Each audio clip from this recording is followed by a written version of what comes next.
Hello, this is our presentation on superbugs. And before it starts, I just want to explain what superbugs are because it can be pretty confusing.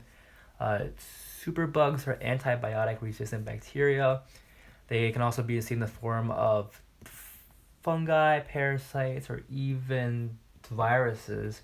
And they're a great risk for patients in hospitals. But I'll get more to that with the first slide. As of now, researchers don't know a lot about superbugs. However, we do know that superbugs are strains of bacteria that are resistant to most of the antibiotics and medications we use to treat patients in hospitals.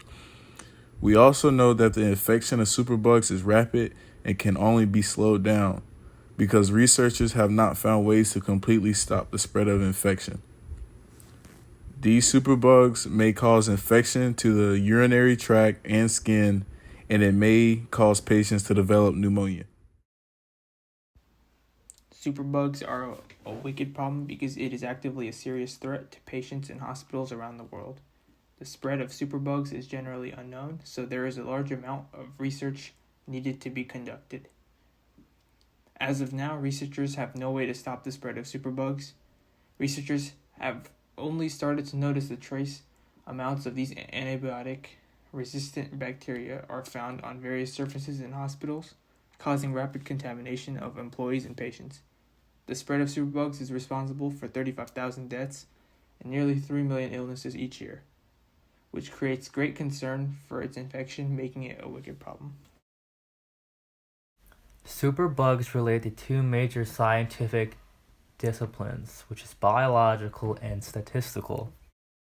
In respect to biology, superbugs pertains to the well-being of patients on a biological scale.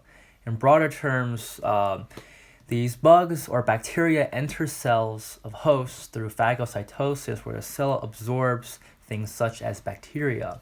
The main concept of superbugs is their resistance to antibiotics, which is a perfect example of the biological concept natural selection. In respect to statistics, the effects of superbugs can be graphed and calculated to emphasize the potential cause and effects of these infectious bacteria. So for example, we have two graphs here. The first one shows the amount of people killed in Europe each year by superbugs. We're able to tell from this graph that France and Italy are most at risk to superbugs.